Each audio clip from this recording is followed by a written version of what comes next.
Hi, welcome students to the continuation of the next lecture, which is atoms. As we have discussed photoelectric effect, तो आज हम शुरू करने वाले हैं एटम्स। बहुत जरूरी है समझना कि एटम्स कैसे हैं और कैसे बिहेव करते हैं। इसमें बेसिकली क्या पार्टिकल्स हैं और इसका स्ट्रक्चर क्या है। सो जो मेन फोकस रहेगा इस लेक्चर का वो स्ट्रक्चर ऑफ एटम पे रहेगा। ओके, सबसे पहले समझने की कोशिश करते हैं कि स्ट्रक्चर ऑफ एटम ऐसा होना क्यों जरूरी है। ऐसा होना जरूरी है इलेक्ट्रॉन की डिस्कवरी के बाद इलेक्ट्रॉन बिहेवियर पे सबसे ज्यादा बातें हुई, और ये समझने के लिए हमें ये समझना पड़ेगा कि एक एटम के अंदर इलेक्ट्रॉन कैसे बिहेव करता है और इसके बिहेवियर की वजह से एटम के स्ट्रक्चर पे क्या क्या इफेक्ट्स पड़ते हैं। ओके, तो यहाँ पे हम लोग शुरू करेंगे। जो सबसे पहला मॉडल प्रपोज किया गया था स्ट्रक्चर ऑफ एटम के लिए वो जे थॉमसन ने किया था। उन्होंने एक मॉडल प्रपोज किया था जिसका नाम है प्लम पुडिंग मॉडल।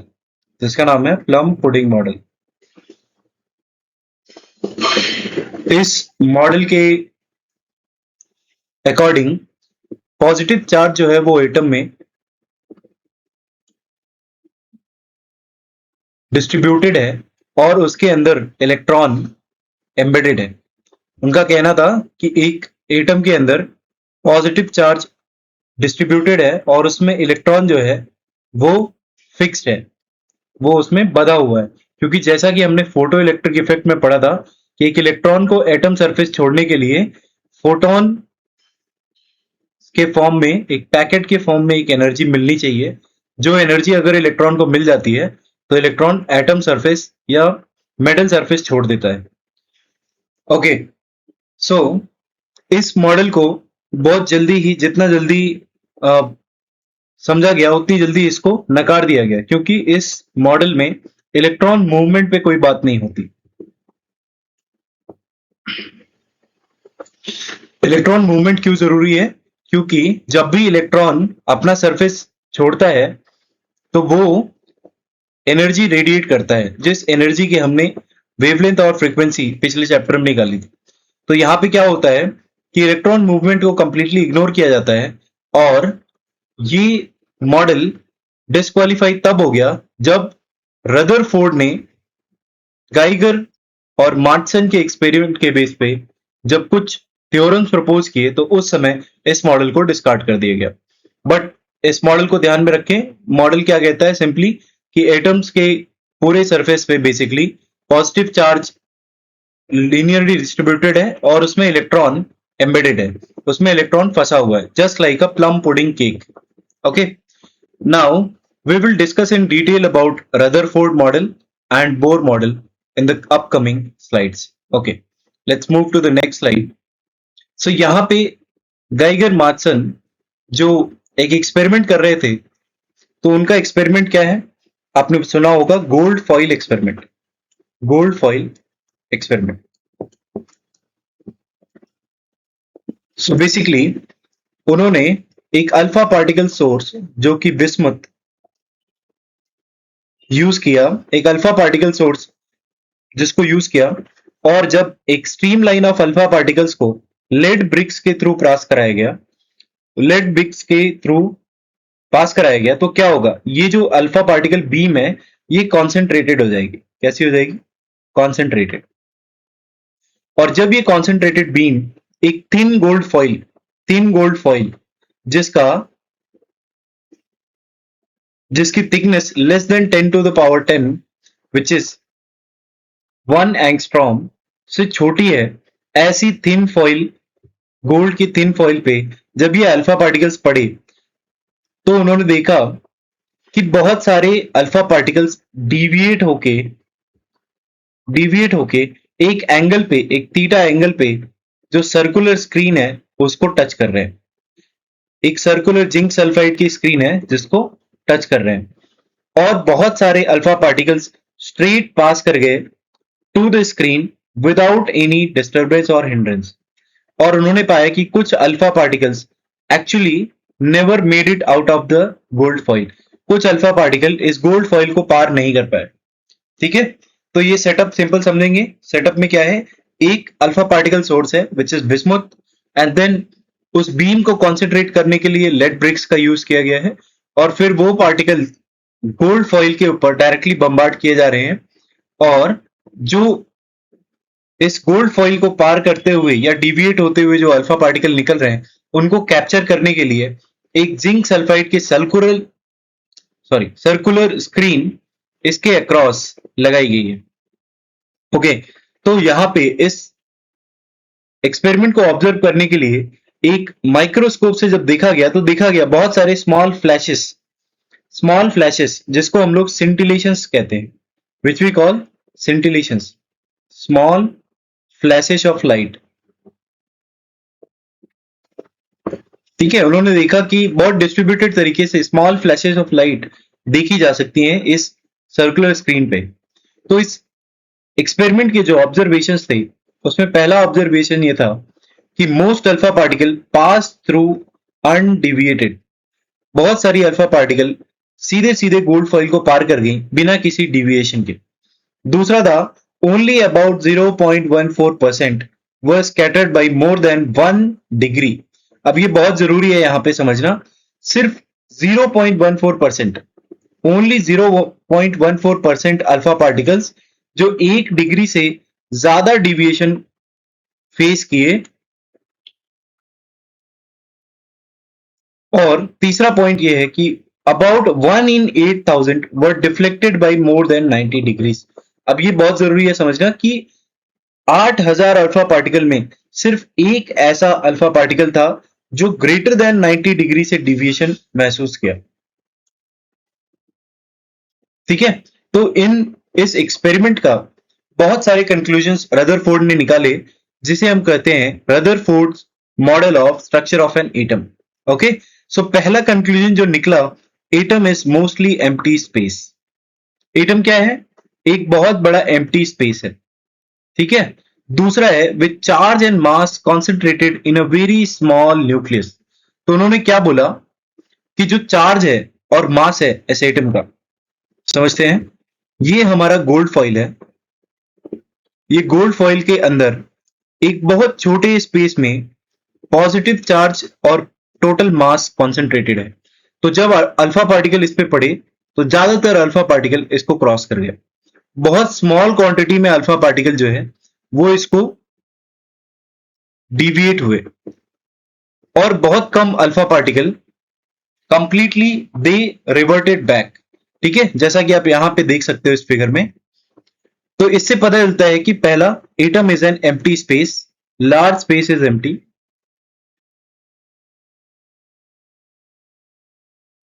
और जो सेंटर में, जो इस एटम के सेंटर में जो मास है वो कंसंट्रेटेड है, मास इज कंसंट्रेटेड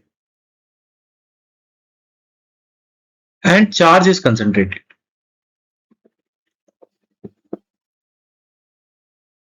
इसका मतलब है जो ये सेंटर है इसी पे सारा मास और चार्ज है। तो इसको रदरफोर्ड ने क्या बोला? This is called nucleus of an atom. This is called nucleus of an atom. ठीक है, तो यहां पे हम लोग देख सकते हैं कि ये target nucleus which is basically gold nucleus, और इस पे बहुत सारे अल्फा पार्टिकल पड़ रहे हैं। देखा जा रहा है जैसे जैसे distance of the alpha particle from nucleus increases, जैसे जैसे इस टारगेट न्यूक्लियर से अल्फा पार्टिकल की डिस्टेंस इंक्रीज हो रही है, वैसे वैसे एंगल में डेविएशन कम होता जा रहा है, वैसे वैसे एंगल में डेविएशन कम होता जा रहा है। ठीक है, पार्टिकल्स का एंगल ऑफ डेविएशन कम होता जा रहा है। तो जब पार्टिकल परपेंडिकुलर पड़ जाता है इस टारगेट न्यूक्लियस के, तो अल्फा पार्टिकल रिवर्ट्स बैक। ठीक है, अगर थीटा की वैल्यू 180 डिग्री हो जाती है तो पार्टिकल क्रॉस नहीं कर पाता, नो क्रॉस। ठीक है, अदरवाइज जो एंगल है it is dependent on how close the particle goes to the nucleus. तो इसी पे एक कॉन्सेप्ट बनता है जिसको हम लोग कहते हैं स्टॉपिंग डिस्टेंस। स्टॉपिंग डिस्टेंस मतलब वो डिस्टेंस कितनी है जब कोई अल्फा पार्टिकल न्यूक्लियस के बहुत करीब आके फिर वापस चला जाएगा। ठीक है, तो ये समझने के लिए हमें समझना होगा कि इस अल्फा पार्टिकल और इस गोल्ड न्यूक्लियस के बीच में किस तरीके का फोर्स लग रहा है, क्योंकि alpha particle positively charge particle है जिसके ऊपर चार्ज है 2e, और गोल्ड न्यूक्लियस जो है उसका एटॉमिक नंबर है 79, तो उसके ऊपर जो चार्ज है वो 79e। और जब इलेक्ट्रोस्टैटिक्स में हमने पढ़ा है कि किसी भी दो चार्ज पार्टिकल के बीच में लगने वाला जो फोर्स है Q1 एंड Q2 के बीच में जो लगने वाला फोर्स है वो होता है F इज इक्वल टू के Q1 Q2 upon r square, जहां पे R क्या है, इन दोनों के बीच की दूरी। ओके, सो यहां से पता चलता है K की value is 1/4 pi epsilon naught and Q1 is 2e, Q2 is ZE upon r square, जहां पे Z की वैल्यू क्या है 79 और the atomic number of the particle placed.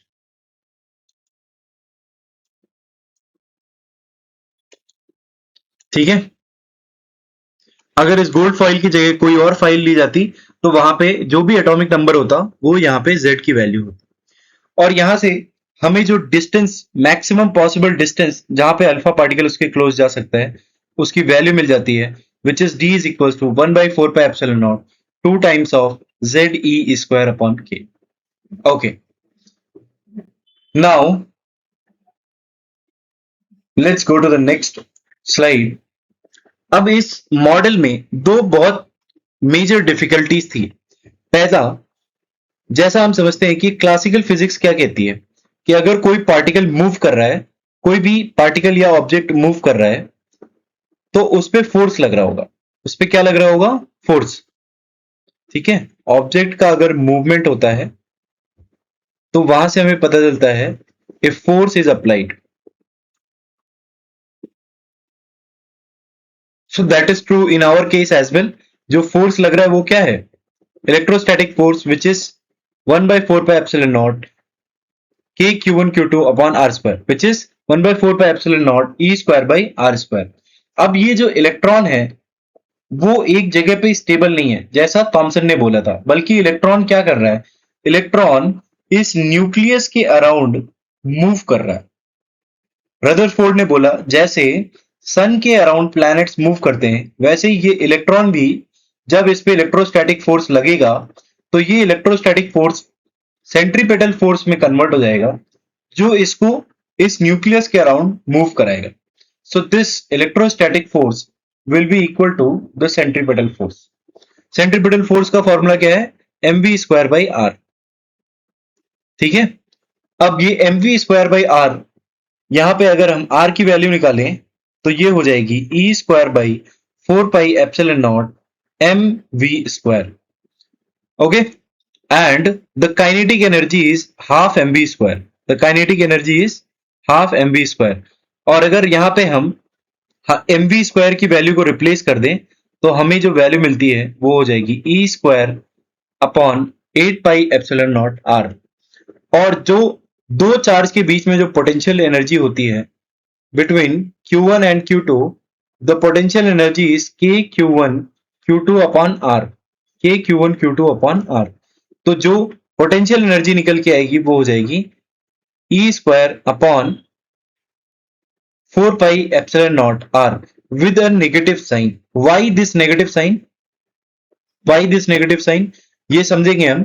सो जो टोटल एनर्जी हो जाएगी इलेक्ट्रॉन की, the kinetic energy as well as the potential energy of electron, जब इसको सम करेंगे तो हमें इलेक्ट्रॉन की टोटल एनर्जी निकल के आ जाएगी, which is negative of E square upon 8 pi epsilon naught R। Now there is a negative sign. इन नेगेटिव साइन का मतलब है कि जो इलेक्ट्रॉन है उस पे अभी भी प्रोटॉन की तरफ से फोर्स लग रहा है, और there is a energy which is bounding this electron to the proton. यानी ये इलेक्ट्रॉन इस प्रोटॉन के आकर्षण में फंसा हुआ है। अगर ये एनर्जी पॉजिटिव हो जाए तो इसका मतलब इलेक्ट्रॉन के पास ज्यादा एनर्जी है और वो इस प्रोटॉन को छोड़ के, इस ऑर्बिट को छोड़ के निकल जाएगा। लेकिन क्योंकि ये एनर्जी, जो ओवरऑल एनर्जी है, ये नेगेटिव है, इसका मतलब ये है कि जो इलेक्ट्रॉन है वो प्रोटॉन से फंसा हुआ है।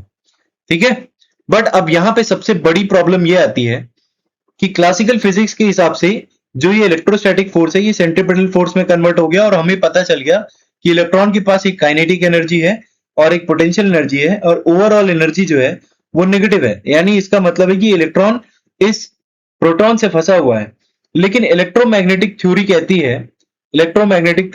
है कि अगर कोई भी पार्टिकल मूव करता है तो वो एनर्जी रेडिएट करते का मतलब है लूज करता है। If A particle moves it radiates energy and loses energy.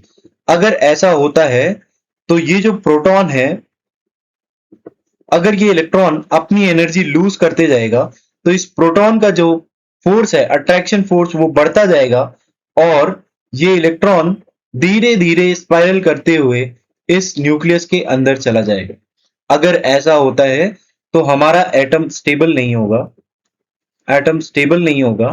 और अगर एटम स्टेबल नहीं होगा तो एग्जिस्ट नहीं करेगा। लेकिन ऐसा नेचर में नहीं होता है। नेचर में तो एटम एग्जिस्ट करता है। इसका मतलब ये हाइपोथेसिस गलत है। दूसरी डिफिकल्टी क्या है? Loss of energy would make the electron fall. This is related to the first one only. Okay, now the second is changing orbital frequency would imply a continuous spectrum, not the observed line spectrum. अब इसको समझेंगे ये क्या कहना चाह रहा है। तो अगर हम यहां देखें, जब एक इलेक्ट्रॉन इमिट होता है, जब एक इलेक्ट्रॉन एक हाइड्रोजन एटम से इनफ फोटोन एनर्जी देने के बाद जब इमिट किया जाता है तो वहां पे देखा जाता है कि जो रेडिएशन वेवलेंथ है वो पैकेट फॉर्म में निकलती है। यानी कि पैकेट फॉर्म बोले तो 91 टू 122 और फिर कोई भी वेवलेंथ नहीं मिलती है। उसके बाद फिर अगली वेवलेंथ 365 से 656 तक मिलती है। और ऐसे जितनी एनर्जी दी जाती है उसके बेसिस पे जो इलेक्ट्रॉन का एमिशन है, जो फ्रीक्वेंसी है, जो रेडिएशन है, उसकी जो वेवलेंथ है वो एक पैकेट फॉर्म में मिलती है, ना कि कंटिन्यूअस फॉर्म में। तो कंटिन्यूअस फॉर्म में क्यों मिलनी चाहिए? इसके पीछे का लॉजिक क्या है? बेसिकली अगर कोई एक इलेक्ट्रॉन लगातार एनर्जी रिलीज कर रहा है, जैसा कि रदरफोर्ड मॉडल में हमने देखा कि एक इलेक्ट्रॉन लगातार एनर्जी रिलीज कर रहा है और रिलीज करते हुए सीधे न्यूक्लियस में चला जा रहा है, तो इस केस में अगर लगातार एनर्जी रिलीज करेगा तो एक कंटिन्यूअस वेवलेंथ पैटर्न मिलना चाहिए। इसका मतलब एक कंटिन्यूअस वेवलेंथ पैटर्न मिलना चाहिए। लेकिन ये कंटिन्यूअस वेवलेंथ पैटर्न नहीं मिलता है, बल्कि पैकेट्स के फॉर्म में मिलता है। इसका मतलब ये हुआ कि ये इलेक्ट्रॉन कंटिन्यूअसली एनर्जी लूज नहीं करता है। ठीक है। सो दो प्रॉब्लम्स जो रदरफोर्ड मॉडल में निकल के आई। सबसे पहली प्रॉब्लम ये थी कि इलेक्ट्रॉन अगर एनर्जी इमिट करेगा तो वो at some point of time based on the electromagnetic theory it will go into the nucleus.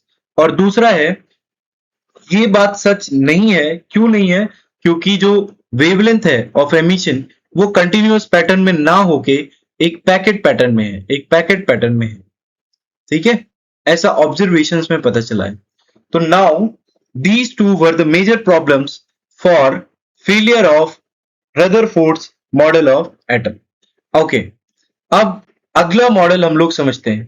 ठीक है, तो यहां पे क्या हुआ, नील बोर जो कि रदरफोर्ड के लैब में काम करते थे, he was working in Rutherford's lab. Okay,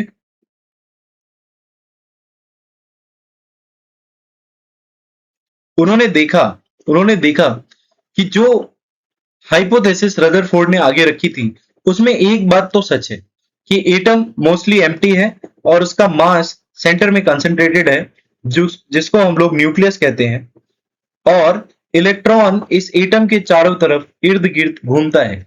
लेकिन ये डिफाइन करने के लिए कि वो इलेक्ट्रॉन एनर्जी क्यों नहीं लूज करता और न्यूक्लियस में क्यों नहीं चला जाता, दूसरा ये जो वेवलेंथ का पैटर्न है वो पैकेट फॉर्म में क्यों है, ये समझाने के लिए नील बोर ने क्वांटम फिजिक्स को यूज किया। क्वांटम फिजिक्स को यूज करते हुए उन्होंने 3 थ्योरम आगे रखे जिनको उन्होंने पॉस्टुलेट्स कहा। तो नील बोर का पहला पॉस्टुलेट ये है कि अगर एक electron can revolve only in stable orbits without radiating energy and these are stationary states.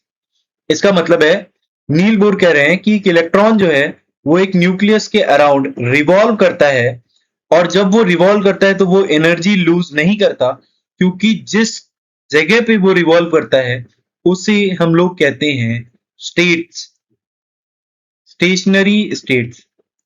इसका मतलब यहां पे जो भी इलेक्ट्रॉन पार्टिकल है उसकी एनर्जी फिक्स्ड है, उसकी एनर्जी फिक्स्ड है और ये एनर्जी रेडिएट नहीं करेगा। इसका मतलब है ये इलेक्ट्रॉन इसी स्टेट में घूमेगा, एक फिक्स डिस्टेंस पे न्यूक्लियस के इसी स्टेट में घूमेगा, इससे आगे पीछे नहीं जाएगा। तो इसकी वजह से ये कभी भी एनर्जी लूज करके न्यूक्लियस में नहीं आएगा। ओके, सो पहली प्रॉब्लम को इन्होंने सॉल्व कर दिया by giving the concept of stationery state.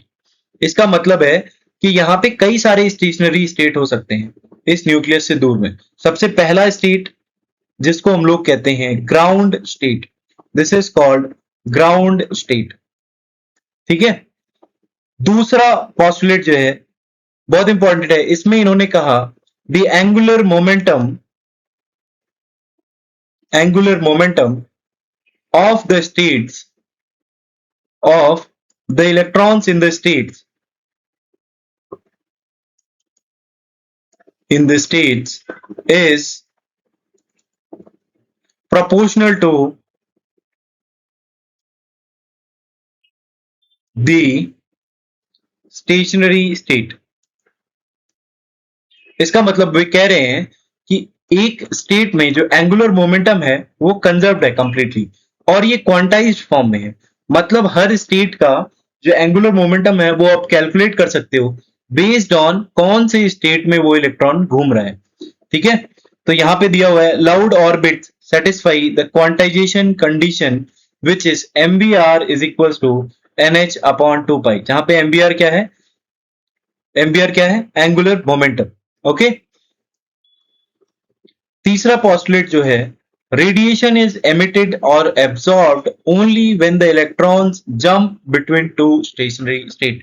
बहुत इंपॉर्टेंट है इसको समझना, and this is one of the most easiest thing that you have to understand. इसमें कहना चाह रहे हैं कि एक न्यूक्लियस जो है उसके अराउंड कई सारे स्टेशनरी स्टेट है और ये हमारे दूसरे डाउट को क्लियर करता है। ओके, सो यहाँ पे नील बोर कहते हैं अपने तीसरे पॉस्टुलेट में कि एक न्यूक्लियस के अराउंड बहुत सारे स्टेशनरी स्टेट्स हैं, जिसमें एक इलेक्ट्रॉन अगर एक हाई एनर्जी स्टेट से एक लो एनर्जी स्टेट में जाता है या फिर एक इलेक्ट्रॉन एक लो एनर्जी स्टेट से हाई एनर्जी स्टेट में जाता है, तभी वो इलेक्ट्रॉन रेडिएशंस एमिट करता है। It only emits radiation when it is changing state from a high energy state to low energy state or from a low energy state to high energy state। तो इसका मतलब है कि जब ये किसी फिक्स स्टेशनरी स्टेट में है तो कोई रेडिएशन एनर्जी एमिट नहीं करेगा, जिसकी वजह से वहां पे कोई भी वेवलेंथ पैटर्न नहीं दिखेगा। लेकिन जैसे ही ये ग्राउंड से हायर एनर्जी स्टेट में जाएगा तो रेडिएशन एनर्जी एमिट होगी और आपको पैकेट्स के फॉर्म में वेवलेंथ दिखेगी। कंटिन्यूअस वेवलेंथ इसलिए नहीं दिखेगी क्योंकि इलेक्ट्रॉन तभी एनर्जी एमिट करता है, रेडिएशन एमिट करता है जब ये एक स्टेट से दूसरे स्टेट में मूव कर रहा हो। ठीक है, तो रदरफोर्ड के दो प्रॉब्लम जो थे, पहला प्रॉब्लम कि कंटिन्यूअस एनर्जी लूज होगी और वो जाके न्यूक्लियस में एमिट हो जाएगा इलेक्ट्रॉन। ऐसा इसलिए नहीं होता है क्योंकि इलेक्ट्रॉन एक स्टेशनरी स्टेट में रिवॉल्व करता है जहां पे उसकी एनर्जी फिक्स होती है और वो एनर्जी ये लूज नहीं करता और कंटिन्यूअसली उस स्टेशनरी स्टेट में बना रहता है। दूसरा कि electron continuous radiation, continuous wavelength spectrum क्यों नहीं दिखाता है, उसका रीजन ये है कि इलेक्ट्रॉन तभी एनर्जी एमिट करता है जब वो एक स्टेट से दूसरे स्टेट में चेंज हो रहा हो। और ये फॉर्मूला बहुत ध्यान से देखें, जैसा हमने देखा था फोटो इलेक्ट्रिक इफेक्ट में, energy is equal to H times mu which is the frequency. So the energy of the photon or the radiated radiation is h nu, right? It is dependent on frequency. It is dependent on frequency. वही हम यहाँ पे देख रहे हैं कि जो energy change हुई है that will be equal to the energy of the photon emitted, which will be h nu. Okay. Now we'll look at some formulas and these are very important. इसको बहुत ध्यान से समझिएगा। पहला है the electrostatic force is equals to centripetal force। तो हमें यहां से एक वैल्यू सब्स्टिट्यूट करनी है वेलोसिटी की।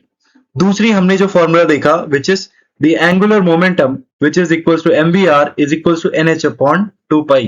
तो जो एंगुलर मोमेंटम है वो क्वांटाइज फॉर्म में रहता है and it is equals to nh upon 2 pi. Okay, now replacing the velocity.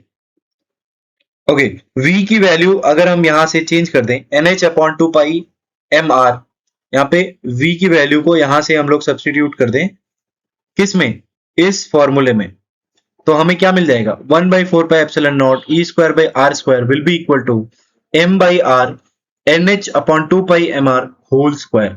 Okay, and from here जब इसको हम लोग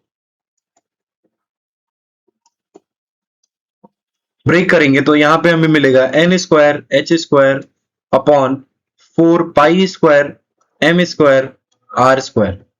ठीक है, and this will be equal to 1/4 pi epsilon naught e square by r square. अब हमें r की value find करनी है which is the radius of the first energy state. ठीक है, तो अगर r को हम यहां से कैंसिल कर दें यहां से, तो हमें क्या मिलेगा r will be equal to radius of the nth energy state will be equal to n square। n क्या है यहाँ पे, n is the state which can be 1, 2, 3 up to infinity, and m is the mass of the electron। ठीक है, h upon 2 pi, h is Planck constant upon 2 pi 4 pi epsilon naught upon e square। e is the charge। Okay, तो अब इस फॉर्मूले को ध्यान से देखिए, यहां से एक और चीज समझ आई, अगर एंगुलर मोमेंटम क्वांटाइज्ड है तो यहां से हम लोग डिराइव कर सकते हैं कि जो रेडियस है, जो स्टेट है, वो भी क्वांटाइज फॉर्म में है। इसका मतलब है कि हम n की वैल्यू चेंज करके स्टेट्स की वैल्यू निकाल सकते हैं। स्टेट कहां पे है वो वैल्यू निकाल सकते हैं, उसका रेडियस निकाल सकते हैं। बेसिकली r1, r2, r3 ये स्टेट्स को हम प्रेडिक्ट कर सकते हैं। The states can be predicted. ठीक है, okay, so now there is two things that we have learn. पहला, एंगुलर मोमेंटम इज क्वांटाइज्ड, और अगर एंगुलर मोमेंटम क्वांटाइज्ड है तो उसका एनर्जी स्टेट भी क्या है, क्वांटाइज्ड है। अब मेरे भाई ये बताओ, अगर एनर्जी स्टेट क्वांटाइज्ड है तो क्या एनर्जी भी क्वांटाइज्ड होगी? क्या एनर्जी भी क्वांटाइज्ड होगी? जी बिल्कुल, एनर्जी भी क्वांटाइज्ड होगी। क्वांटाइज्ड का मतलब क्या होता है? बेसिकली क्वांटाइज्ड का मतलब है, आसान भाषा में समझेंगे, समझो एक ईंट है जिसका वेट 2 kg है, और अगर ऐसी एक ईंटों के गुच्छे का वेट 10 kg है तो कितनी ईंटें हैं? तो हम बोलेंगे भाई अगर एक ईंट का वेट 2 kg है और एक गुच्छे भर ईंटों का वेट 10 kg है, तो टोटल जो ईंटें हैं वो 10 kg upon 2 kg which is equal to 5। Basically इसको क्वांटाइज किया जा सकता है, एक फॉर्मूला में रखा जा सकता है जिसकी वैल्यू हम लोग निकाल सकते हैं based on one parameter which is the number of the quantity और द यूनिट और द ऑब्जेक्ट। ठीक है, तो इसी को हम लोग बोलते हैं क्वांटाइज्ड। अब आप यहां पे देखो, एनर्जी का जो फॉर्मूला निकल के आता है, energy of the state, energy of the state, ठीक है, तो यहां पे En is equal to m e की power 4 8n square epsilon naught square h square is equal to 2.18 into 10 की power minus 18 upon n square. This is the value of, this is mass of electron 9.1 into 10 की power minus 31, and then charge on the electron 1.67 into 10 की power minus 19। आप इसको multiply करोगे आपको मिलेगा 2.18 into 10 की power minus 18 upon n square. This all value you have to substitute, और finally आपको ये वैल्यू मिल जाती है 13.6 upon n square electron volt. ये बहुत जरूरी है याद रखना। तो जो फॉर्मूला हमारा निकल के आता है of energy of the nth state, energy of the nth state is equals to minus 13.6 upon n square electron volt. अब आप यहां पे ध्यान से देखो कि जो ये एनर्जी है ये नेगेटिव है, ये नेगेटिव है। इसका मतलब है कि जो इलेक्ट्रॉन है वो न्यूक्लियस से बंधा हुआ है, जो इलेक्ट्रॉन है वो न्यूक्लियस से बंधा हुआ है। यानी जो रदरफोर्ड ने कहा था कि इलेक्ट्रॉन न्यूक्लियस से बंधा हुआ है, वो बात बोर भी कह रहे हैं और वो बता भी रहे हैं कि उसकी एनर्जी क्या है, कितनी एनर्जी से बंधा हुआ है ये इलेक्ट्रॉन। तो अगर हमें इस इलेक्ट्रॉन को इस स्टेट से बाहर निकालना है तो कितनी एनर्जी देनी पड़ेगी, इतनी एनर्जी देनी पड़ेगी। और अगर ये दूसरे स्टेट में है, सपोज R2 में है, तो आप यहां पे n की वैल्यू 2 कर दो तो आपको दूसरे स्टेट की एनर्जी मिल जाएगी। ठीक है, दूसरे स्टेट की एनर्जी मिल जाएगी। इस एनर्जी को हम लोग कभी कभी आयोनाइजेशन एनर्जी भी कहते हैं। अगर इतनी एनर्जी एक इलेक्ट्रॉन को दी जाए और वो अपना स्टेट छोड़ दे, या फिर एक हाइड्रोजन एटम में जिसमें एक ही इलेक्ट्रॉन है एक ही प्रोटॉन है, अगर उसमें इतनी एनर्जी दी जाए तो इसका इलेक्ट्रॉन अपने हाइड्रोजन एटम के स्टेट्स को छोड़ के बाहर निकल जाता है और वो हाइड्रोजन पॉजिटिवली चार्ज हो जाता है। इसको हम लोग कहते हैं आयोनाइजेशन एनर्जी। ठीक है, तो यहां पे हम लोग देख लेंगे, अगर n की वैल्यू 1 रखते हैं तो एनर्जी विल बी -13.6, अगर n इज इक्वल्स टू 2 रखते हैं तो it will be 3.40, and if we put n is equals to 3 it will be 1.51. Again,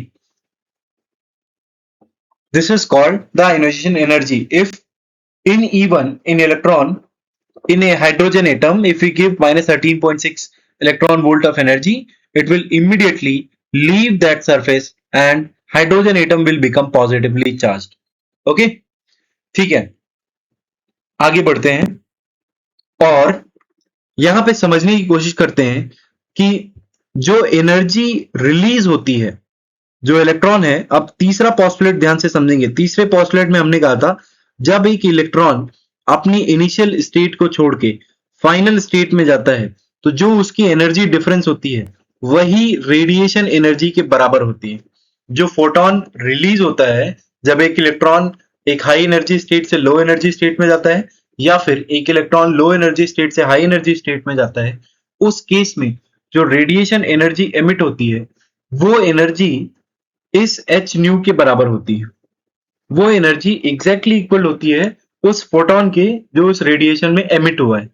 ठीक है, तो this is equals to H nu, और यहां से हमें nu which can also be written as hc by lambda, hc by lambda यहां पे आप देख सकते हो will be equal to ENI minus ENF। अब यहां पे आप बोलोगे ये 13.6 into 1 by NF square minus 1 by NI square कैसे आ गया? तो हमें पता है कि En is equals to minus 13.6 electron volt divided by N square।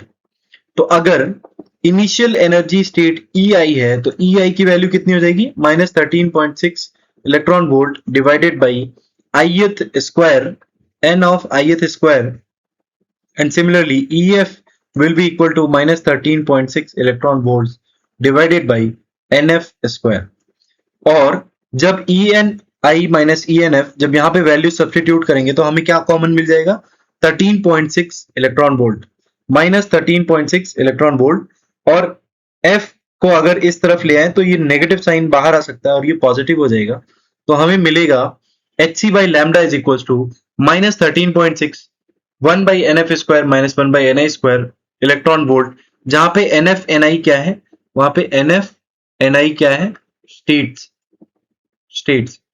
जिनकी वैल्यू हो सकती है 1 2 3 4 5 6 and so on.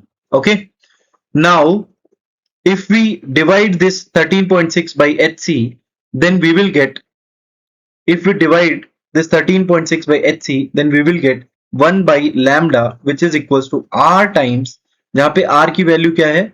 r की वैल्यू है 13.6 divided by hc multiplied by 1 by nf square minus 1 by ni square। ठीक है, तो ये फॉर्मूले को याद रखेंगे। जब भी हमें वेवलेंथ निकालने की जरूरत होगी तो हम ये फॉर्मूला यूज करेंगे, जब भी हमें फ्रीक्वेंसी निकालने की जरूरत होगी तो हम ये फॉर्मूला यूज करेंगे। Okay, now let's look eight few questions. इस क्वेश्चन को देखते हैं ध्यान से। इसमें क्वेश्चन दिया हुआ है, a difference of 2.3 electron volt separates two energy levels in an atom. Suppose एक एनर्जी लेवल ये है इनिशियल और एक एनर्जी लेवल ये है फाइनल, और इनके बीच में जो एनर्जी डिफरेंस है which is E initial minus E final, it is equals to 2.3 electron volts। ठीक है। अब कह रहा है what is the frequency of the radiation emitted when the atom makes a transition from the upper level to the lower level। तो जब एक electron upper level से लोअर लेवल में जाएगा तो उसकी फ्रीक्वेंसी क्या होगी, उस रेडिएशन की फ्रीक्वेंसी क्या होगी। तो हमें पता है this is equals to H nu. अब यहां पे हमें न्यू निकालना है, दिस इज फ्रीक्वेंसी। ठीक है, तो nu is equals to this value delta E, this will be equal to delta E. Okay, delta E divided by H which is Planck constant. हमें पता है इनिशियल माइनस फाइनल कितनी value है 2.3 electron volt divided by Planck constant, and this will give you your answer. ठीक है, यहां पे आप प्लैंक कांस्टेंट की वैल्यू सब्स्टिट्यूट करेंगे और आपको अपना आंसर मिल जाएगा। Okay, now let's look at the next question. अगला क्वेश्चन है, a hydrogen atom initially in the ground level absorbs a photon which excites it to the n is equals to 4।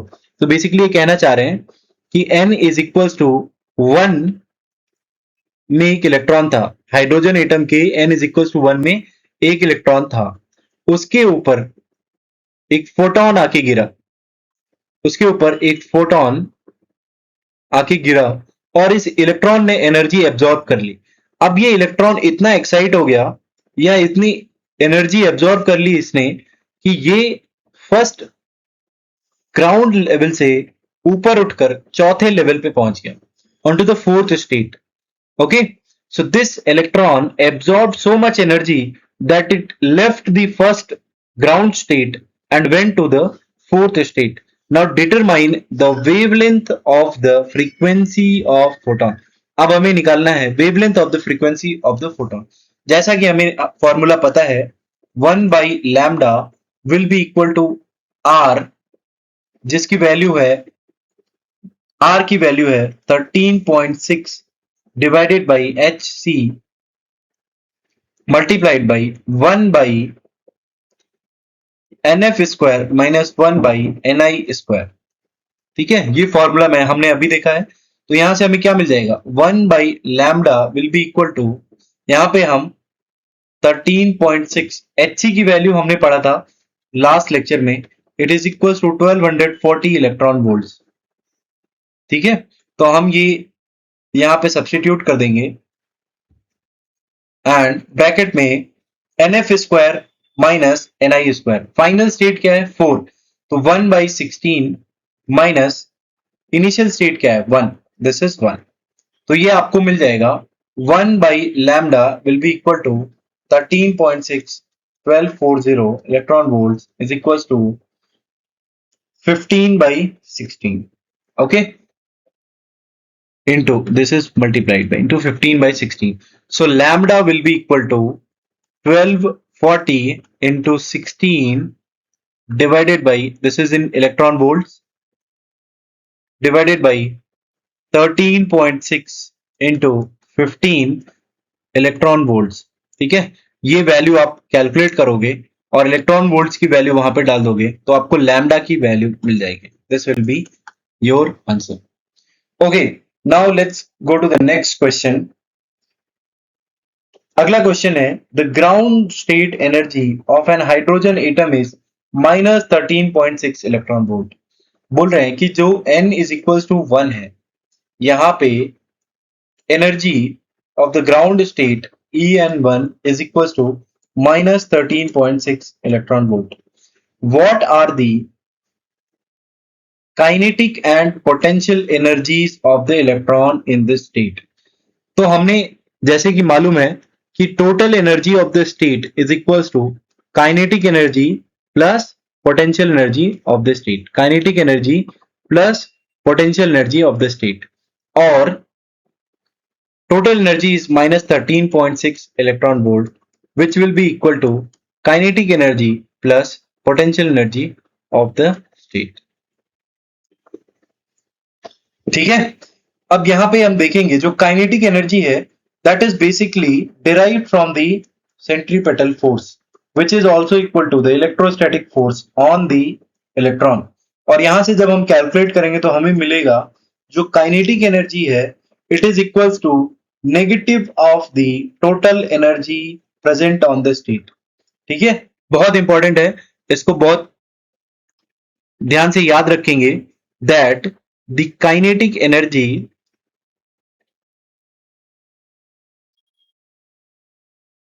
of an electron in an state is equal to negative of the total energy. Okay, so यहाँ पे याद रखेंगे kinetic energy will be equal to minus times of the total energy of the state. ठीक है, अब इसको हम लोग इस फॉर्मूला में सब्स्टिट्यूट कर देते हैं तो हमें क्या मिल जाएगा, energy which is already minus 13.6 electron volts will be equal to the kinetic energy is negative times of the total energy which will be plus 13.6 electron volts plus the potential energy. So we will get that the potential energy is equals to minus 2 times 13.6 electron volts which will be equal to minus 2 times of total energy minus 2 times of negative of total energy which is plus 2 times of total energy.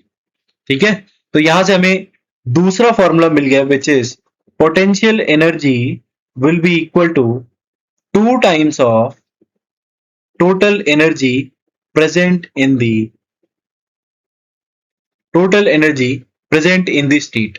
ठीक है, तो यहां से हमें मिला kinetic energy की value हो गई 13.6 इलेक्ट्रॉन वोल्ट्स और पोटेंशियल एनर्जी हो गई minus 27.2 इलेक्ट्रॉन वोल्ट्स. ठीक है, तो ये दो फॉर्मूले याद रखेंगे. किसी भी स्टेट में अगर इसमें ग्राउंड स्टेट बोला है बट अगर किसी भी स्टेट में अगर पूछे कि उसकी काइनेटिक एनर्जी क्या होगी तो सिंपली आप बोलोगे उसकी जो काइनेटिक एनर्जी होगी उसके नेगेटिव ऑफ nth स्टेट में क्या एनर्जी होगी वो हो जाएगा minus into minus 13.6 electron volt divided by n square, जहां पे n क्या रिप्रेजेंट करेगा उसका स्टेट. ठीक है, और ये जो वैल्यू आएगी टोटल एनर्जी की उसको अगर आप 2 टाइम्स मल्टीप्लाई कर दोगे तो वो उसकी पोटेंशियल एनर्जी हो जाएगी. चलिए, नाउ फाइनली हमने देखा कि रदरफोर्ड मॉडल में कुछ अनसॉल्व्ड या फिर अनवेरिफाइड पॉस्टुलेट से जिनको बोर ने अपने 3 पॉस्टुलेट्स में एक्सप्लेन किया. ठीक है, तो यहां पे डी ब्रॉगली ने बोला कि अगर एक इलेक्ट्रॉन एक न्यूक्लियस के चारों तरफ घूम रहा है, if an electron is revolving around the nucleus in a fixed energy state, अगर वो एक फिक्स्ड एनर्जी स्टेट में घूम रहा है, इसका मतलब है कि जो उसके घूमने का जो रेवोल्यूशन की फ्रीक्वेंसी है that is dependent on revolution frequency is dependent on the circumference of the state is dependent on the circumference of the state. तो यहां से हमें पता चला 2 pi rn which is the circumference of this nth state, right? If rn is equals to 1 this will be for the first state. So for the nth state the circumference is equals to n times lambda, where lambda is the wavelength of this electromagnetic wave और this revolution. ठीक है, तो de Broglie कहते हैं अगर कोई भी particle या मैटर है वो हमेशा क्या है, वो एक वेव बिहेवियर रिप्रेजेंट करता है, यानी कोई भी मैटर हो वहां पे lambda is equals to h by p is the wavelength of the matter or the radiation of the particle, ठीक है। तो जो भी पार्टिकल है, फिजिकल मैटर है, उसका जो वेवलेंथ है वो lambda is equal to H by P, जहां पे P is equal to M V. V क्या है? उसकी वेलोसिटी है, और एम क्या है? उसका मास है। तो जितना ज्यादा मास होगा उतना लैम्डा की वैल्यू छोटी होगी, इसीलिए बहुत भारी ऑब्जेक्ट को हम देखते हैं, उसका वेव बिहेवियर हमें समझ नहीं आता, वो एक काइंड स्टेशनरी लगता है, वो हमें देखने में ऐसा रुका हुआ लगता है, ठीक है, it is not moving kind of thing लगता है। लेकिन जब ये मास की वैल्यू बहुत छोटी हो जाएगी, like this electron which is to the power -31, in that case ये लैम्डा की वैल्यू बहुत बड़ी हो जाएगी, और हमें ये एक्चुअली ये समझ आएगा कि ये इलेक्ट्रॉन मूव कर रहा है। इसीलिए इस इलेक्ट्रॉन को देखना, समझना, प्रेडिक्ट करना बहुत मुश्किल हो जाता है, ठीक है।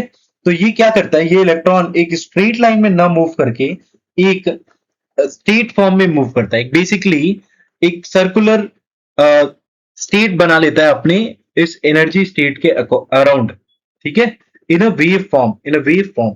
So it moves like this, forming a wave pattern inside the state. Okay, this is called the energy state. This is the energy state of the electron that it moves around. और इसकी जो wavelength है वो निकालने के लिए आप क्या करेंगे, 2 pi r n is equals to n lambda, जहां पे lambda is equals to h by p, which is h by mv, and then you substitute this value, you will get that mvrn is equals to nh upon 2 pi, जो हमारा second postulate था bore का, that the angular momentum is quantized and is equals to nh upon 2 pi, वो de Broglie ने क्या किया, proof कर दिया। यहां पे de Broglie proved this postulate, ठीक है, बाय यूजिंग द रेडिएशन और wave behaviour of the matter, ठीक है, by using the wave behaviour of the matter.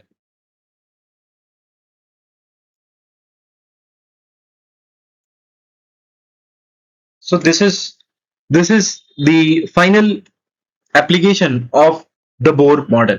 Now Bohr model ऐसा नहीं है कि बोर मॉडल परफेक्ट है, क्योंकि बोर मॉडल की भी बहुत सारे लिमिटेशंस हैं।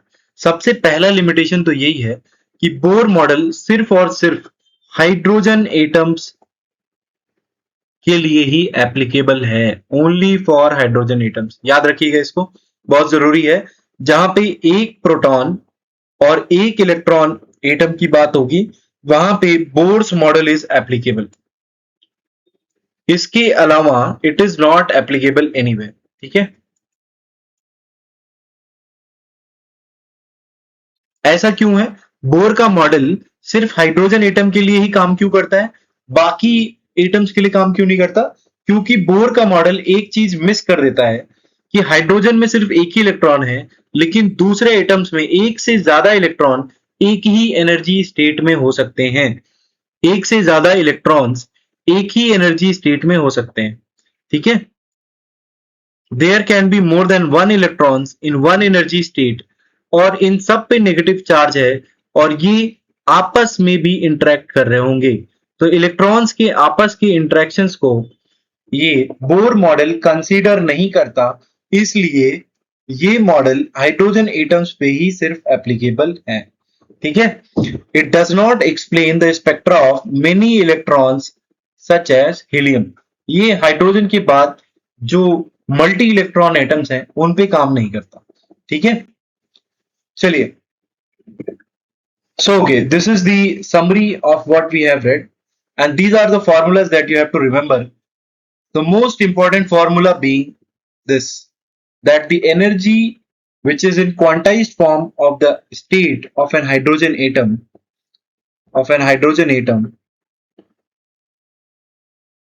can be given by -13.6 divided by n square electron volts, ठीक है, and the angular momentum is conserved and quantized, and the value is given by nh upon 2 pi। जो एंगुलर मोमेंटम है state का वो conserved है और quantized है, उसकी वैल्यू है nh upon 2 pi, ठीक है। एंड अगर आपको वेवलेंथ निकालनी हो ऑफ द रेडिएशन एमिटेड, तो यहाँ पे एक और फॉर्मूला जो आपको याद रखना चाहिए, which is E initial minus E final is equals to H times frequency of the emitted radiation,